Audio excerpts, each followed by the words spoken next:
lang yung sabi niyong warrant.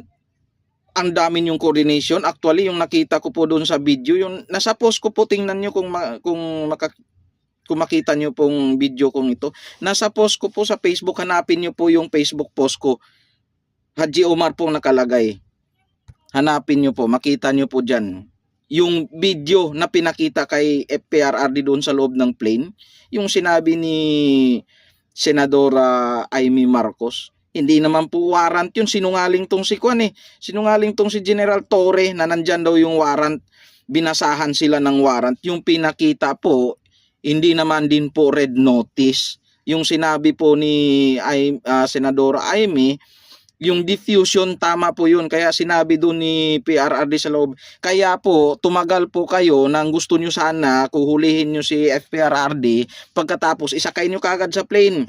Tapos sinabi nyo kayo, nag-delay po yung pagpasakay dahil po doon sa mga obstruction of justice, yung katulad nung mga lawyer, doon po tumagal. Hindi, tumagal yun dahil sa wala po kayong naipakitang warrant. Tandaan nyo, si FPRRD, naku po, lawyer na matagal po. Pagkatapos ganun po yung gagawin nyo, prosecutor, ganun yung gagawin nyo. Akala nyo hindi alam yung batas. Kaya nga sinabi niya doon sa video, yung pinos ko na nakuha ko na video na sinabi niya, papel lang yan. Ano yung proof nyo na ipakita nyo sa akin na sasama ako sa inyo?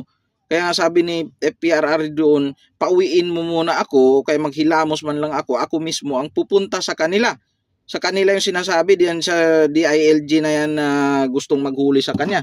Kasi wala naman pala yung warrant na ipakita doon sa taas ng eroplano na pinakita ng sino yung, hindi ko alam kung sino yung kalbo na lumapit sa kanya. Kaya sabi ni FPRRD, yung piece of paper, kakampi kayo doon sa mga tagalabas, sabi ni FPRRD. Ibig sabihin, wala po yung warrant dyan mismo. Kaya nga sinabi ni Torre na pwede mang maghuli kahit wala yung warrant. Sabi niya ganun. Pulis ka ha, alam mo yan. Pwedeng manghuli kahit sabihin mo, huhulihin kita. Sama ka sa akin. Saan yung warrant? Wala, nandun sa presinto, doon ka magpaliwanag. Naku po, anong klaseng pulis ka? Paano ka naging general? Hindi mo alam yung batas?